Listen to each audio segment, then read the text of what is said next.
예, 구로울의 윤건영입니다.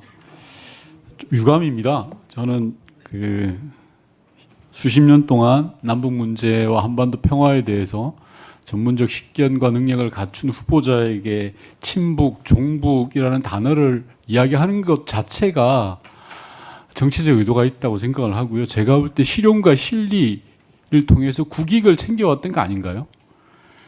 돈으로 정상회담을 구걸하지도 않았고 무조건 힘자랑만 하다가 아무것도 얻지 못했던 게 아니었지 않습니까? 저는 후보자께서 자신 있게 이야기하셔도 된다고 생각하고요. 지난 역사가 그걸 입증하고 있습니다. 진보 정부와 보수 정부의 남북 관계 데이터로 봐도 그렇고요. 누구랑 논쟁을 벌여도 절대 물러설 일이 아니라고 생각합니다. 후보자께서 보다 당당하게 이야기해 주셨으면 좋겠습니다. 지난 윤석열 정부 3년 국정원에 대한 평가 후보자께서 점수로 따지면 몇 점이나 주실 것 같으세요? 예, 존경하는 윤건영 의원님 질의에 답변드리겠습니다. 제가 국정원장으로 취임을 해야 되는 마당에 점수를 매긴다는 것 자체가 네, 적절하지 좋습니다. 않다고 생각합니다. 예. 가장 중요한 과제가 무엇이라고 생각합니까? 원장으로 취임하게 된다면. 예, 저는 국정원 직원들 하나하나가 자부심을 가지고 전문성에 기초해서 근무하면 나는 평생 이 직장에서 영예롭게 근무할 수 있다, 이런 생각을 갖게 하는 거라고 생각합니다. 네, 저하고 좀 생각이 좀 다른 것 같은데요. 이번 불법 내란이 실패했던 주요한 이유 중에 하나가 저는 국정원이 개입되지 않았던 것이라고 봅니다. 그 과정에서 홍장훈이라는 사람이 중요하지만 아울러 제도도 특히 중요했다고 생각합니다. 국내 정치에 관여하지 못하도록 우리가 제도 개혁을 했기 때문에 이번에 불법 내란을 막아낼 수 있었던 건 아닌가 싶고요. 지금부터 PPT를 보면서 말씀드릴 텐데 좀 짧게 답변해 주시면 좋겠는데, 저는 지난 3년의 국정원 흑역사를 한번 정리를 해봤습니다. 첫 번째 보시면요. 미국의 IRA 법 관련해서도 국정원이 사전에 동향을 파악해서 각 부처에 공유 전달해야 되는데 전혀 하지 못했습니다. 국정원의 답변이라고 하는 것이 연유가 있어서 제때 전달 못했다라는 식이었습니다. 실제로 제대로 정보를 파악하고 있지도 못했고요. 다음 PPT 봐주시면 중국에 대규모 탈북민들이 있었는데 이게 강제 북송될 거다라는 정보를 사전에 분명히 인지했습니다.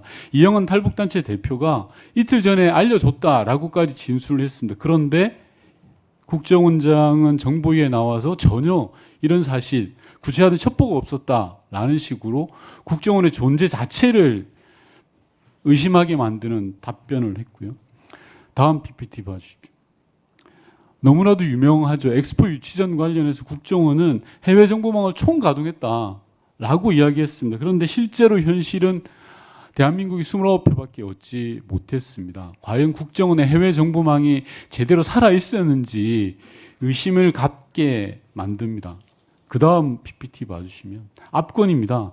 정보사 군무원이 기밀을 유출해서 우리 정보 역량의 상당수가, 구체적 수치는 제가 이 자리에서 언급하지 않겠습니다, 한순간에 무너져 버렸습니다. 그런데 이런 기밀 유출 보안 사고가 2년 넘도록 진행되도록 국정원은 손 놓고 있었습니다. 원장 후보자께서 이런 사실 다 알고 계시죠? 예. 마지막 PPT입니다. 민감 국가 지정과 관련해서도 국정원은 전혀 인지를 못했습니다.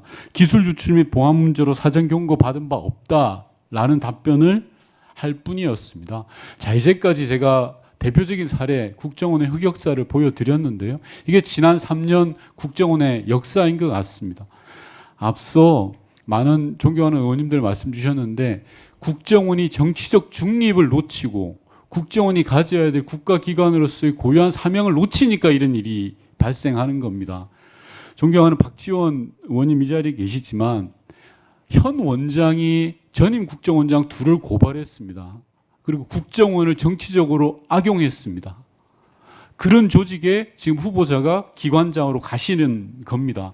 저는 대단한 사명감을 가지고 가셔야 된다는 생각 드는데요. 몇 가지 간단하게 좀 확인을 하겠습니다. 저는 국정 운영과 국정원 또한 마찬가지로 이어달리기라고 생각합니다. 원장으로 취임을 하게 된다면 전임 원장님들 진보 보수 떠나서 꼭 다 만나보실 걸 권하겠습니다. 그렇게 하시겠습니까? 예, 하여튼 가급적 그렇게 하도록 하겠습니다. 자, 두 번째 질문 드리겠습니다. 앞서 의원님들 말씀 주셨는데요. 불법 내란에 관여된 걸로 의심받고 있는 정황들이 여러 가지가 있습니다. 국정원에서 제조해서 각 부처로 보내고 있는 비화폰 관련해서 국정원장과 경호처장의 통화 이후에 대통령 윤석열 전 대통령의 비화폰 기록이 삭제되었습니다. 그럼 당연히 의심할 수밖에 없죠. 왜? 비화폰의 기능을 제대로 아는 사람은 김성훈 차장 등 경호처 내 관련자들인데 그 자들은 그런 지시나 조언을 한 적이 없다고 합니다. 그러면 남아있는 유일한 사람은 조태용 전 국정원장입니다. 조태용 전 국정원장이 내란의 주요한 증거들을 삭제하거나 인멸하도록 조언을 하고 방조하거나 최소한 방조 또는 가담을 했다는 겁니다. 이런 부분에 대해서는 철저한 조사가 필요한 거 아니겠습니까? 먼저? 예, 저도 초보적으로 하여튼 지금 알아보고 있습니다. 그래서 예, 알아보는 수준을 넘어서 저는 처벌 문제는 후보자께서 판단할 영역이 아니라고 생각합니다. 다만 이런 흑역사들을 철저하게 기록해야지만 다시는 이런 국정원이 이런 짓을 하지 않지 않겠습니까? 예. 철저한 조사 부탁드리고요. 또 하나 더 PPT 다음 PPT 봐주십시오. 국정원이 이렇게 지난 3년 무너지게 된 중요한 이유 중에 하나는 바로 인사에 있습니다.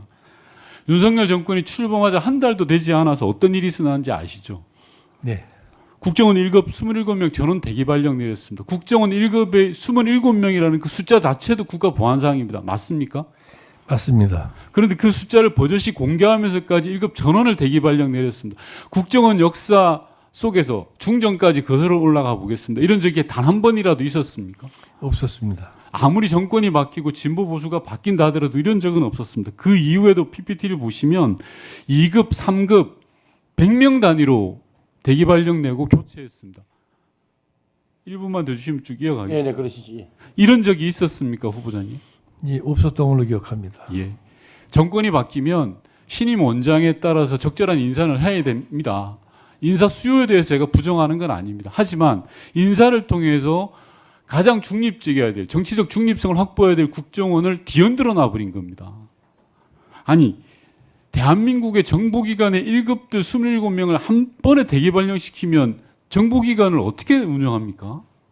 이런 일이 버젓이 있었는데도 아무런 반성과 성찰 없이 지난 3년이 있어 왔기 때문에 앞서 보여드렸던 그런 흑역사가 차곡차곡 쌓였다고 생각합니다. 후보자님께서 이런 거에 대해서 앞으로 어떻게 하실지에 대한 의지와 좀 제도적 부분에 대해서 초점을 맞춰서 답변해 주시기 바랍니다. 예, 그렇지 않아도 가장 중요한 것이 조직 인사, 그다음에 조직 문제인데 말씀하신 이 부분을 잘 알고 있기 때문에 하여튼 저희들이 나름대로 하여튼 국정원이 쇄신을 해 나가지만 쇄신이라는 것 자체가 모든 직원들에게 다 해당되지는 않지 않습니까? 그래서 일 열심히 하고 성과 내는 국정원을 만들면서 또 필요한 부분에 군사를 빼고 그 군사를 또는 아까 여러 가지 말씀하셨는데 그런 그 문제점 되는 지점들에 대해서는 다 살펴보고 조치를 취하도록 그렇게 지금 해 나가겠습니다. 네, 윤무정